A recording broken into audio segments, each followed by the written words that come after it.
Tonight's program is our second program of the 2019 series. Our presenter tonight is Gordon. Is it Dubois or Dubois? Either way. Gordon either way is our presenter tonight. Gordon started his career in the disability field in 1968, working at the Pineland Center in Maine and then later at the Laconia State School. For the closing of the state school in 1991, he began working at the New Hampshire Bureau of Developmental Services, serving in a variety of positions until his retirement in 2006. This is important. A year later, he found himself writing and co-directing a documentary film, Lost in Laconia, which was produced by an organization called Community Support Network. At one point, we had planned on showing the movie, but it's over an hour, and we really want to benefit from Gordon's insight, having worked at this facility, so we switched up the format a little bit to be a little more traditional presentation, with him having a bigger role than just turning a movie on and off. So I think we'll have a better program for that little tweak in the format. Gordon's taught at the University of New Hampshire, the University of Southern Maine, and the New Hampshire Community College System.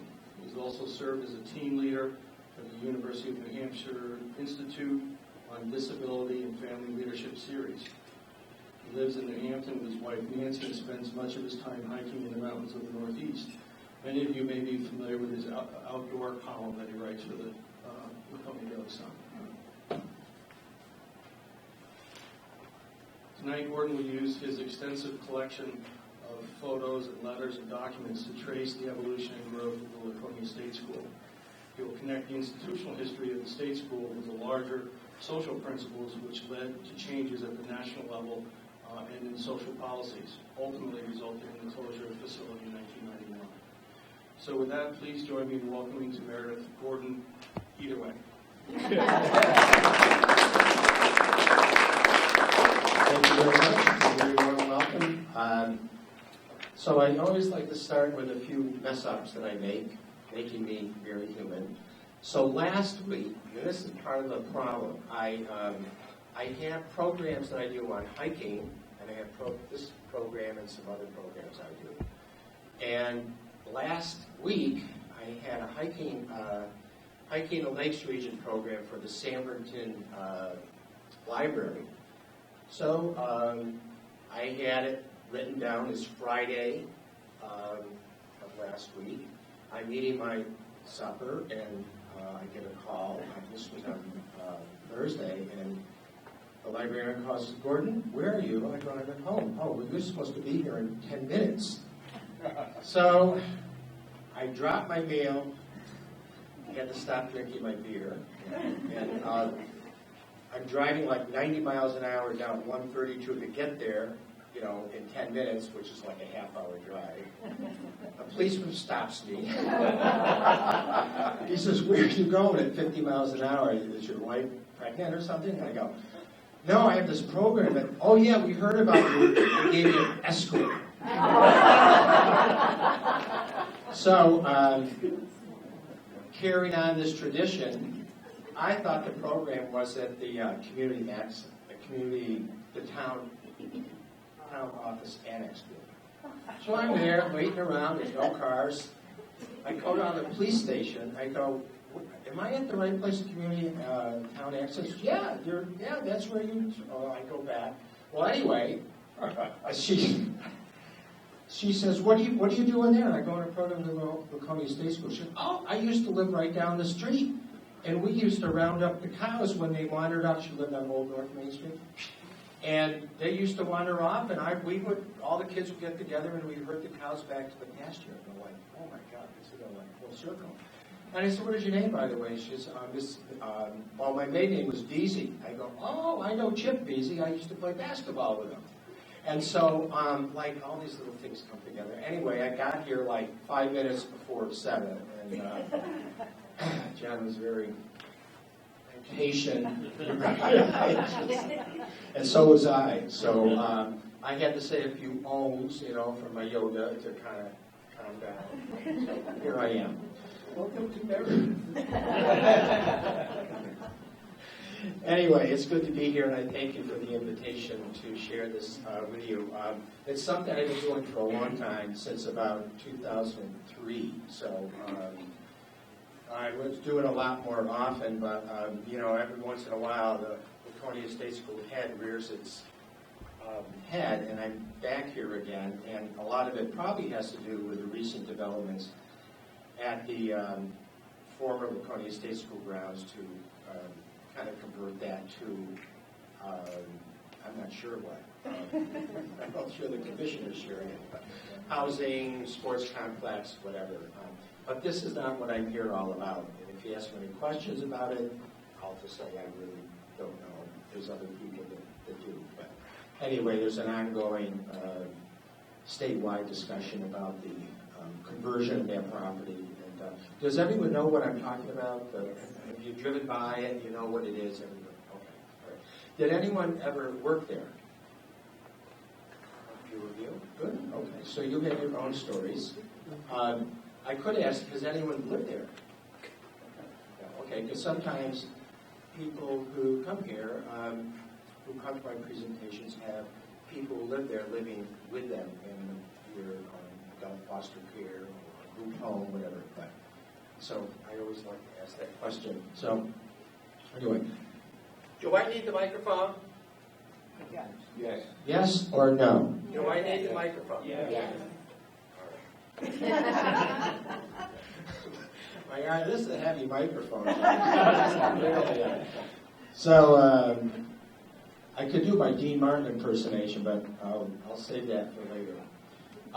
Okay, so this is I'm going to try to be done. I will be done in hopefully under an hour. So we're going to squeeze about 110 years into about 45 minutes with about 60 slides. So I'm going to move rather quickly, but it's important that you understand what I'm going to be presenting to you, and you kind of are with me on this. So if I lose you or you have any questions, please raise your hand, and ask them as I'm in it, because if we move on and I say wait till later, you'll forget. If you're like me, you forget, I know I had a question, but what was it now? So be instantaneous, and I'll recognize you just by just raising your hand. So anyway, I'd like to welcome Phil and Jan here. These are my personal fans. They go wherever I go. I pay them. They applaud. And I go when they play, so it's a mutual thing. And Christina's back here, who's been kind of a relationship of kinds, professional. And she's been keeping track of a lot of the historical architecture at the state school. So if you want to talk to her about that, she's a really great expert. Who's doing a program tomorrow night in Tamworth at the Cook Library. And what is it, Christina? My humanities talk. So it's on exemplary country estates in New Hampshire. So country estates in New Hampshire, particularly architecture, right? Okay. So if you're interested in that, at the Cook Library in Tamworth, head out there tomorrow at 7 o'clock. So there you go, Christina. That's your plug, and I'll see you afterwards for my paycheck. Okay. So we're going to start this program. We got this right. Okay. So how many have seen the movie Lost Laconia? All right, so a few of you. Okay, so as John said, it was a documentary I made back and it came out in 2011. It's on YouTube. It's an overview of what you're going to learn tonight, but if you want to go on, it's on YouTube. It's had about 40,000 hits, and it's used in a lot of colleges, universities, and human services across the country, I found out. So if you do want to check that out, there's several versions, plus some trailers in there. So just Google, go in your browser, and Lost in Laconia documentary, and it'll pop up. So I'd like to start with a story. I love to tell stories. So this story that I'm going to lead on with that'll be intertwined throughout the program. This man is named Lafayette LaHaye. My wife Nancy worked at the school when I did, and she was Lafayette's teacher. Now this was a picture that was taken of him when it was kind of like a mugshot. That's what they did in Laconia. They kind of did mugshots of folks to identify them. This is his mugshot. His teeth were taken out because people said, well, you know, it's mostly liquid food they get around here, so why do you need teeth? Or he's a biter, so we'll just take his teeth out. So that's what happened to a lot of people. That's what happened to Lafayette. Shaved his head. And, anyway, we got to know him very well, and we'd have him over to our house for dinner and birthdays and anniversary parties, and eventually he left the school, and I'll come back to his story. But he was raised by his father. He was one of 13 children, lived in Lebanon, New Hampshire on a farm, subsistence farm. He learned he has cerebral palsy and epilepsy, as well as developmental disabilities. He learned to walk by hanging on to his big German Shepherd dog.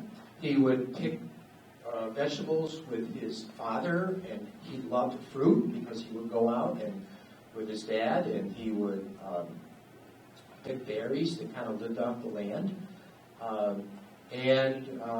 When his father refused to send him to the state school, even when many people told him that's where he belongs. His father got older in about 1972. He was around 16. He could no longer care for Lafayette. So he admitted him to the school. And that's the last time Lafayette saw his family. But every Christmas, there'd be a big basket of fruit and fresh vegetables that would be dropped off on Christmas Eve, midnight, and it was for Lafayette. No one knew who it was from. There was no, greeting card. It was just, this is for Lafayette. And we never knew who it was from until later. So I will tell you the second part of the story towards the end. I'll just kind of leave it there. Okay, so before Laconia was built, and before there was an institution for people with disabilities, where do you think they lived? Because disabilities has been a part of the human story since we came to be human beings, right? We're not all born perfect, even though we think we should be, or we think our children should be perfect, but the reality is we're not. So what do you see in this picture? Yeah, a family, an extended family, not just mom and dad, aunt and uncle, baby, other children. That was the care. That was the nucleus. Where are we today? That's gone, right? What do you think this one young man here was like Lafayette? Probably. It's a farm. He probably somehow helped in the farm, doing something. He had a purpose. Well, that changed over time. And it's kind of accelerated over time, too. As we as a society has become more technological, more value has been placed on brains and abilities. Kind of people with disabilities have kind of lost that place in the family.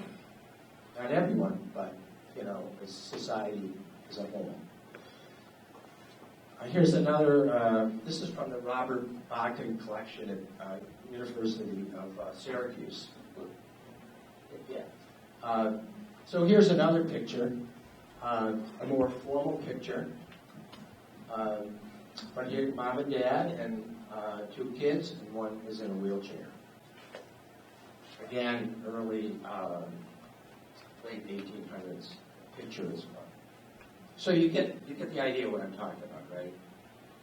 Well, in New Hampshire, a law was passed. Now, you don't have to do the whole thing, but basically, this was a law that was passed around 1875 by the legislature. Basically, it said every town in New Hampshire is responsible for its indigent. And there was something called in-home support and out-of-home support. In-home support was that the county or the town would provide money for a family, provide for an indigent member of that family to be cared for at home. If you lived for 7 consecutive years and paid taxes in that town, if you didn't, then your life would be the poorhouse. So in Belknap County, there was the almshouse, and do you know where that is now? It's still in existence today. Any guess? Parade Road? County home? County nursing home? That was the almshouse for Belknap County. Many towns had almshouses.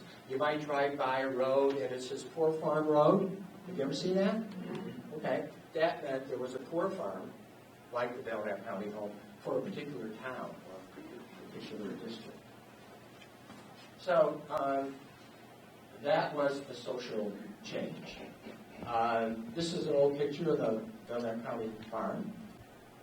Looks quite a bit different now, doesn't it? Now, who lives at the county home now? Come on, you know that. Who resides at the county home? It's a nursing home, right? Older people, right? So in some ways, it hasn't changed its vision all that much. This is in Hillsborough. So every county had these, every town had these. It's interesting. Did anyone know the historical lesson here that Goffstown used to be called Grassmere? Do you know that? Now, you know where that name came from?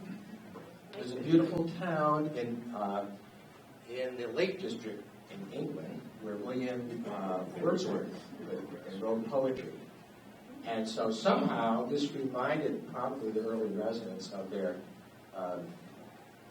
home in the Lake District, which is kind of northern section of England. Anyway, just a little side note. Okay, so Lillian Streeter becomes the queen of the Charities and Corrections, I guess you want to say, committee. And in 1915, she wrote this, that there was an effort to change who lived at these almshouses for this purpose. So the almshouse, the poor farm, wasn't really a nice place to live, especially for children. And some children lived there their whole life, and grew into adulthood and died in the almshouse. So if anyone is familiar with any Charles Dickens writing, you kind of know what I'm talking about. So in 1901, the legislature said we need to do something about this problem of the almshouses. Let's create a special school for idiotic and feeble-minded children, ages between 3 and 21. So this was passed, as I said, in 1901. And then, if you read that, it kind of gives you the essence of the legislation. And what's interesting is there was a kind of two-sided sword. It's for not only to provide the children of the almshouse a place to live, but it was also as an act of self-protection for society, that we need to protect society from this indigent class. And it's also economically feasible to do that. So the legislature passes this bill. Money gets allocated, about $26,000, to create the school. And a committee is set up to travel all over the state, and they made a deal with the city of Laconia. The city of Laconia wanted This institution, they didn't have employment, not much different than today, I guess, They wanted this school for employment. They said, well, we'll have electricity up there, and we'll give you water. And so they said, that's pretty good. And we have this beautiful piece of land that overlooks two lakes. It's owned by several different owners, but it was owned by Joshua Crockett for about 6 generations. So here's an early map of the area. There's a really good paper, John, that you sent me, and I'm not sure if you want to make that available. Do you want to say anything about it? It's on the back table. Oh, I would highly recommend it. It's the history of the property itself, and the story of Crockett and Smith, who first settled in that area. It's really terrifically written. There's one thing that's wrong, though. I'll just correct it. In the paper, I think he stated there was something like 320 acres. Actually, the total acreage of the Institute of Laconia State School at its prime was 1,200 acres. They owned a lot more than what is right in that area today. They own quite a bit in Meredith, and yeah, they're right back there. So There are only 3 copies left, but we could make more and have them available. okay, yeah, it's terrific. That's the only correction I would make, but the rest is very, very well written, well researched. So does that make sense to you? This would be Parade Road here, right? And then this is the old, you probably remember the old Meredith Center Road that went between the state school property for the old timers. That was changed probably in around 1980, something like that. But this was the different pieces of property. So right here, Joshua Crockett property and Ebenezer Smith were primary 2 landowners the state dealt with in purchasing the property and starting to build a school. So this is the dairy herd. That so there were basically 3 concepts here with the institution. One was a residence for children to live in. The second was a school for them to be educated. And then the third was to give them things to do, things to do. And during the early 1900s, we were still very much an agrarian community. And so that was the primary thing. The other piece, economic driving force, is that people would, you could grow your own food. So it was economically feasible for the state to have a farm.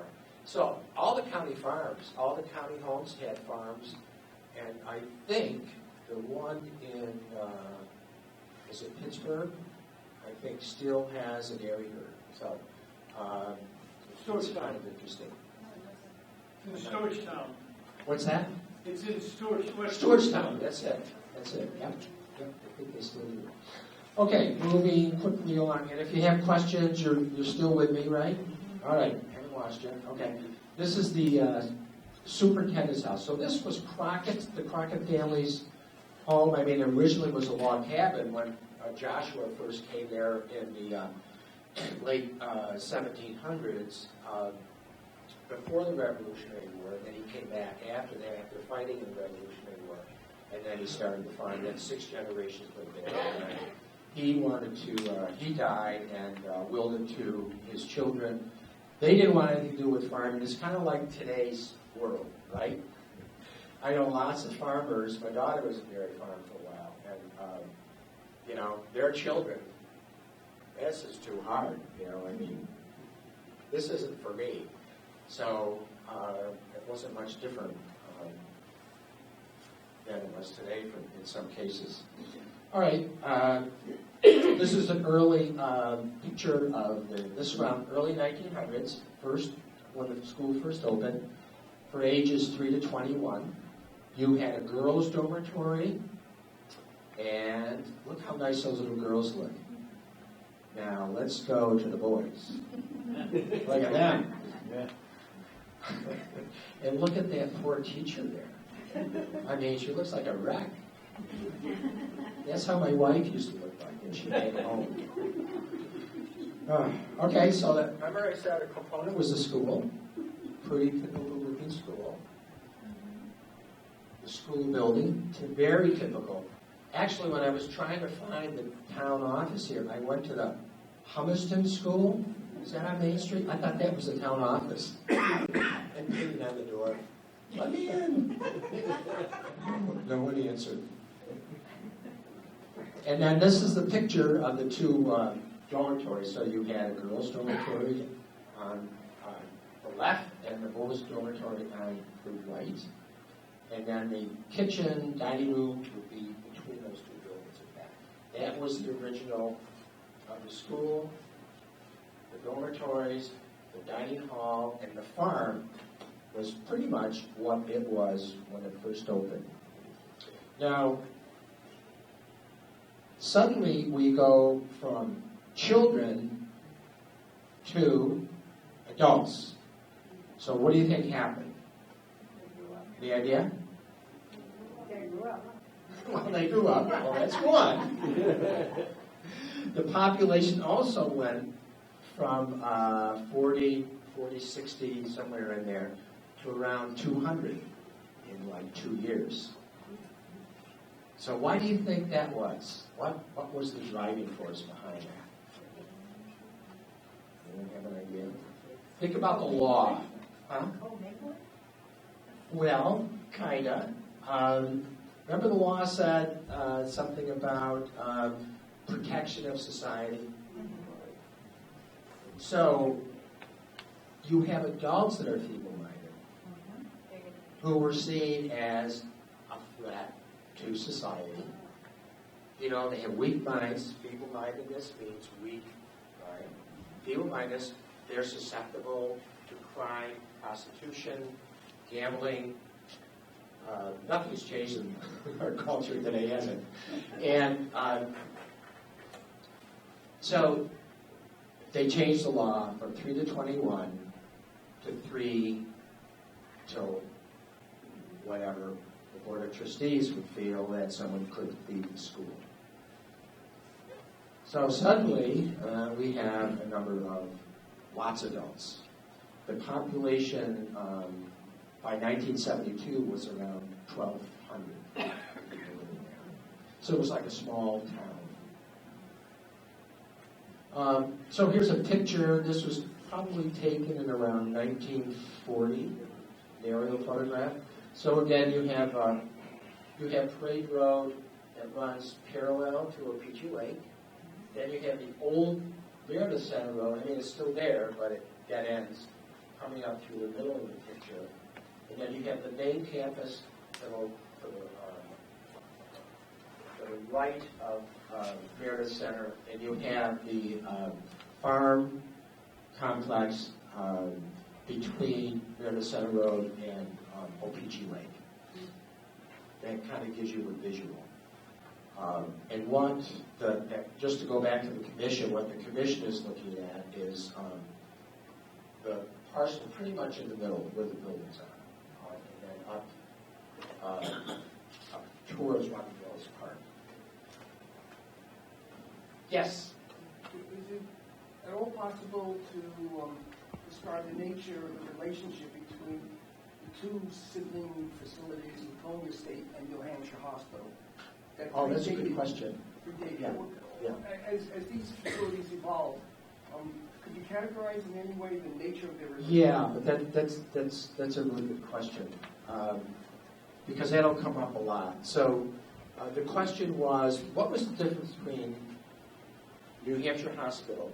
Do you all know what Concord State Hospital, some people call it, and Laconia State School? Mental illness was recognized way back. Benjamin Rush, signer of the Declaration of Independence, was very influential in looking at people who were different in a way about how they thought. And so Phil maybe can correct me history on this, but and so they started to look at building hospitals for people down in Illinois. So New Hampshire Hospital, 1842. So it was one of the first hospitals for people with mental illness in the country. And so that served that population, but the concept was basically the same. The idea, the theory behind it, and how it was socially structured. They had a farm, school, it was more medically centered in terms of its treatment, but Laconia was pretty much medically centered also, So, and New Hampshire Hospital is still there. Laconia has gone away, so that's a big difference. Does that answer your question? Is it possible to consider that on occasion inhabitants of the Laconia school would be transferred to the state hospital? There were, as diagnosis, became more clear, there would be these, we're not really sure if these three people living in Laconia, they might have a mental illness. So people, doctors at New Hampshire Hospital say, we have three people that I think they're more mentally retarded or feeble-minded, so we can do a swap. So they would trade, or maybe it was just like, we don't know what to do with this guy, let's send him to the hospital because, we've run out of it. So there was this back and forth, not a lot, but, considerable. Yeah. So there always was that somewhat of a relationship between the two institutions. All right, so anyway, Benjamin Baker, superintendent in 1910, comes into rolls into town. Graduate doctorate college from Chestertown, and very much of a New Hampshire native. And he brought with him some new ideas about the causes of things called feeble-mindedness, or kind of advanced it. And the eugenics movement then took over kind of this idea of treatment. And this is Lillian Streeter, remember her back from Charities and Corrections work, and writing in 1915, she said that feeble-mindedness lies at taproot of most of our social problems, and the only effective radical way to deal with these problems is to strike at the taproot with an axe of prevention. Yeah, it just really shivers, doesn't it? So that's kind of the start of the eugenics movement in New Hampshire, and New Hampshire was just, riding on the coattails of any other states and federal government, and a lot of medical research and social research. A lot was false, but so eugenics movement kind of drew up these 10 commandments of what to do with. How do we? So the idea was, and if anyone wants to add, was we need to improve the gene pool. We need to eliminate those people that are different than us. We need to have a society to be lifted up, and the way we can do that is not having people who are defective reproducing and infiltrating our society with all these defective people. So they built the wall. You've heard a lot about the wall recently, right? Okay. So the walls of Laconia weren't good enough. So the next step we'll take is eugenics. And it was a science that was very much believed in. Thomas Edison, Helen Keller, Margaret Sanger, these were all well-known people who believed in the eugenics movement. There are others, Teddy Roosevelt, the Roosevelt family. So it wasn't kind of this outlier it was very much of an accepted practice as well as social movement to improve the human race. Do all those words, any questions on any of those terms there you might want to ask? Was this practiced at the state school? Life of segregation, yes. Sterilization, yes. Sterilization law in New Hampshire was written in 1918, and one of the rules of Laconia was if you want to leave the state school, you have to consent to a sterilization operation. And you can go through, I've read many of the Board of Trustees minutes, and you'll always see that in every monthly meeting of the Board of Trustees. Certain people were brought up for discharge, and one of the conditions was discharge was sterilization. Regardless of gender, both males and females? Regardless of gender. I tried to track it loosely through the trustees' minutes, but it was about 3 to 1, 3 women to every man. So, what does it say about equality, gender equality, right? But yes, it was both. There was a man I interviewed, he's actually in the movie, his name is Harry, and he said, in the movie, he says, they came to me one day and asked if I wanted to leave. And Harry said, sure, I want to leave. He says, well, do you consent to a sterilized operation? This is Harry's words. He says, no, I'm not going to. And he said, okay, then you can't leave. And that was it for Harry. What was that time frame? Pardon me? What was that time frame when Harry was there? He was there in the 50s. So sterilization was legal from 1918. The last sterilization was 1958. So it wasn't this ancient practice, What about euthanasia? Well, that's a tricky conundrum. You could say euthanasia in the sense of the living conditions that were there. Okay? That if people aren't fed well, given medicine and care, taking away their spirit to be living.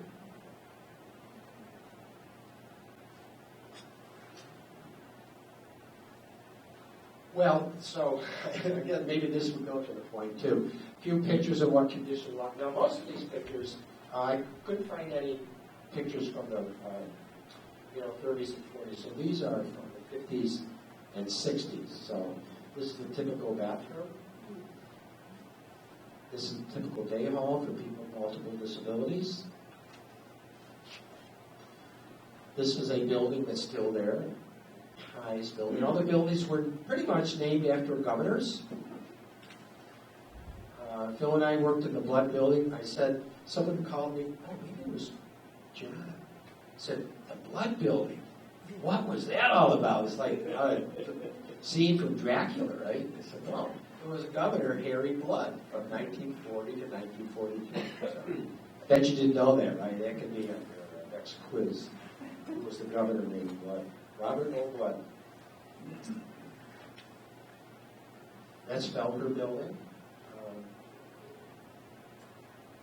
Actually, he was a resident of Meredith, right up on Meredith Center Road. He lived in the old farmhouse up on Meredith Center Road. His brother was the Secretary of Agriculture. What's that? Yeah, first Secretary of Agriculture. Yeah. This is what's typical door looked like inside. And this was actually the day hall. So it got to be so crowded, beds were moved into the day hall. If you weren't working on the farm, you didn't have a, quote, job, maintaining the school, whether you were mopping the floor or walking out the barn or helping to milk the cows or planting potatoes, this is how you would spend your time. So lots of people ask me, particularly parents, how could they do that? Well, the issue here is that the scientists, the professionals, moms, dads, brothers and sisters, were all telling the parents to put your child in the state school. That's the best place for them. They'll be well taken care of. You're no longer a burden to the family. And many of those children or adults were simply dropped off at the front door and were left there. Like Lafayette, never to see the family again. So this woman told me, it wasn't the family's fault. It's what society was telling them was best for the family, for the community, and for the society at large. They thought they were doing a good thing. However, we're going to kind of move kind of quickly here. So there were some parents who said, yeah, we don't want to do that. Even though it's a matter of I'm going against what everyone's telling me. I want my child to be at home. So I found this quote in the local newspaper, and this woman had put an ad in the paper, and several papers refused to print it. Finally, one of the papers did, and she wanted to know another parent that knew that had a disabled child, that they could talk, she could talk with, and they would get together. And finally, she got a phone call or a letter and got another letter. She ended up having contacts with about 100 other parents who were saying, we feel the same way. We don't want to leave our child at Laconia State School. So, this is one of those moms who said that, who I happened to interview. And what was interesting about Vera is that she, her daughter was there, and she said, you know what, I want to be close to my daughter. I can't take care of her at home, but you know what, I'm going to get a job there. So she became the superintendent's secretary. So she made sure her daughter was well taken care of. And so when people start to speak up, other people, it's kind of a lesson here. It's like the civil rights movement. Once one person starts, another one comes aboard. And once famous people start to come aboard, then it makes a whole lot of difference. So Pearl Buck, author of The Good Earth, she won the Nobel Prize for Literature in 1939. Very well recognized, loved author in the United States. She came forward and wrote a book about her brother in 1951. So her doing that made a whole lot of difference. And then for us old-timers, do you know who these couple is here? Yeah. So what's their significance in this story? Does anyone know? Yeah, they adopted a child with disabilities who died when she was 3, but they continued their efforts. They adopted something like 14 children with disabilities and other conditions. So Richard Hungerford here, 1956, becomes superintendent. He starts to organize parents in the school. And he went to the newspaper and he said to the Portsmouth Herald, come on in and take some pictures. Let's arouse the state about what this looks like. So, holy mackerel, can you imagine that where you work, being in the front page of the newspaper? What do you think happened to Richard Hungerford? He was gone.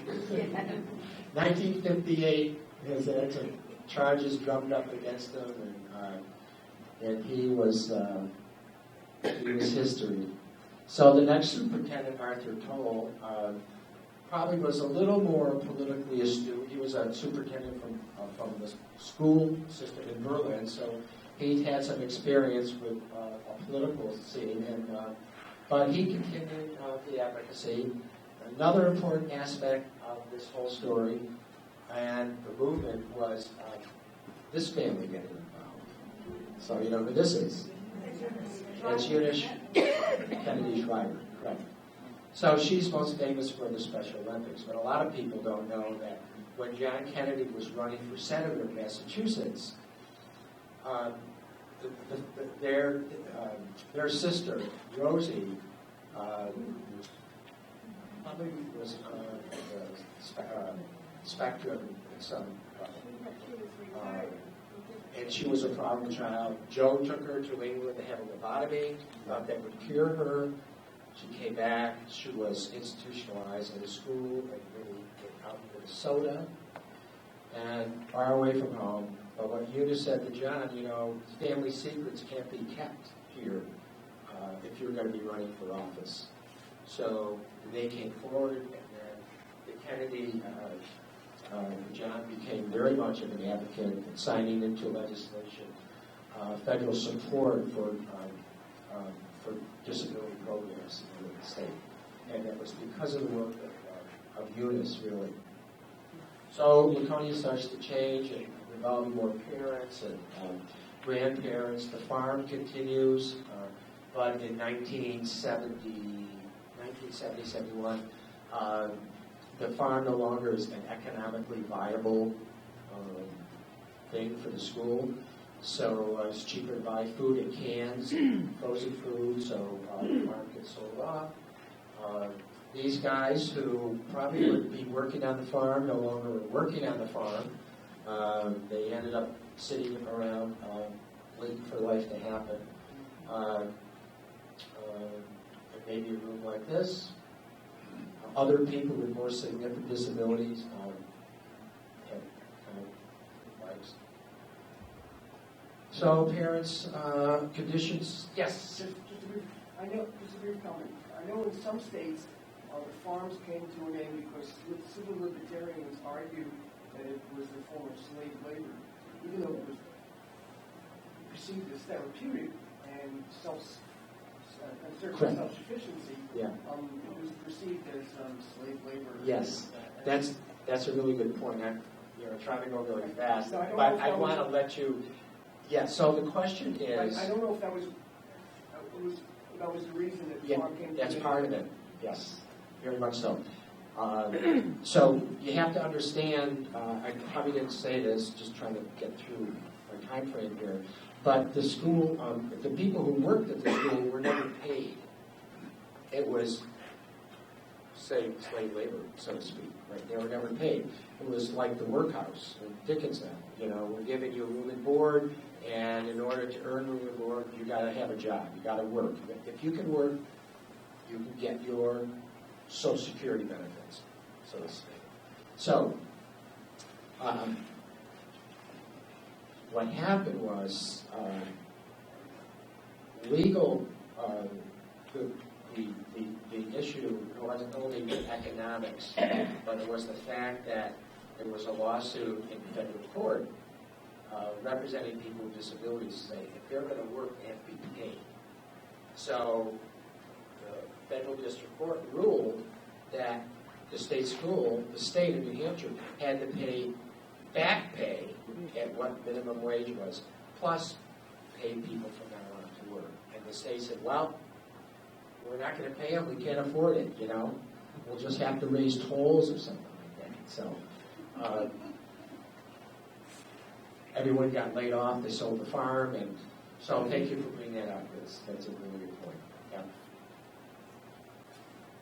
And so the parents filed a lawsuit in federal district court because they said our children aren't receiving an education. The state of New Hampshire is a violation of federal law, Equal Education 91-142. They also said that they're in violation of constitutional law as well as amendments to the Constitution.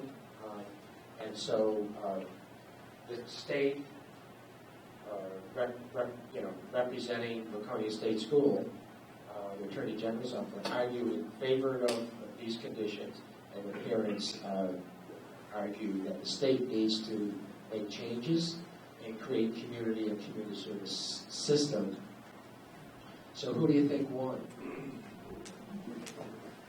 So this judge right here, Federal District Court Shane Devine, who's passed away quite a few years ago now, he ruled the state was a violation of its own law as well as constitutional law, and he ordered the state to begin developing community systems, community support systems, so that people could leave Laconia, and that was in a more appropriate way for people with disabilities to live. So that was in 1981. The development of service system was then divided into these regions. So we are in Region 3 there. That's Community Services Council, I think it's called. And that's the region that serves people with developmental disabilities in this age. This is a program down in the Antioch area. So gradually all these people here in Laconia were waiting to leave. And by programs started to improve, people started to get out into the community. There was a big backlash to this effort for people. And this is headlines in Laconia newspapers. So there was this, not my neighbor. We don't want the people here. They're dangerous, et cetera, et cetera. So, but it was all new for people. How do they know what to expect? But it continued on, and people began to take residents from the state school into their own homes to live. And in 1991, the school formally closed. The story to Lafayette from here to here is a good one. So this is finished with this story. Because I'm just about out of time, right? Yeah. Because if there's any questions, I want to answer them. So anyway, remember Lafayette? How many people have been to Dartmouth Hitchcock Hospital? A few of you. Wow. Okay. All right. Very good. So if you're driving from Lebanon towards Hanover, you with me? Right, you're on that road, you get off the highway, you get to the top of the hill, and there's a light there, and you make a left to go to the hospital. You with me? Right? What is that street called? LaHaye Road. Yes.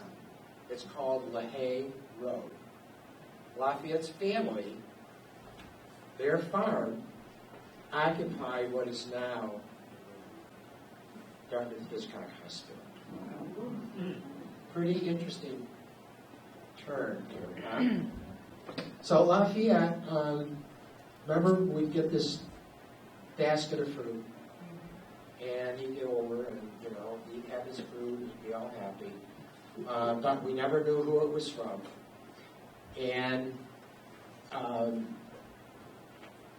Nancy would bring him home, and then she started to advocate for his placement first of all in a group home, and then later in an adult care provider. And he did. And then one day she got a letter from Lafayette's sister, Bertha, who said, "We understand Lafayette is at the state, but can we come visit them?" Holy jeez. And we want to bring some other members of the family. So here come these cousins, and so they call him Uncle Laffy, And, his real name is Robert Lafayette LaHaye. He just named his Laffy. They call him Uncle Bobby. So here is Uncle Bob. So here he is in our home celebrating his birthday. He loved pizza, and he, what's that in front of him? A glass of wine, right? Like, he would see us drinking wine, and he'd point to it. He didn't have any speech, and he'd go, and he wanted that wine. So, he's taking anti-convulsive medication. I can't give him too much. so we give, a little glass, and man, was he happy, You know, this is like what life should be like for people, right? So the school closes in '91, and now all those people who either live there or would be living there live in the communities all around us. Meredith, Hampton, Laconia, Molten Borough. They don't live in an institution. They live in homes like we do. So the social change in 100 years has been remarkable. For eugenics, it's still there. If you Google eugenics, there's still people out there that professionals as well as lay people who believe in it.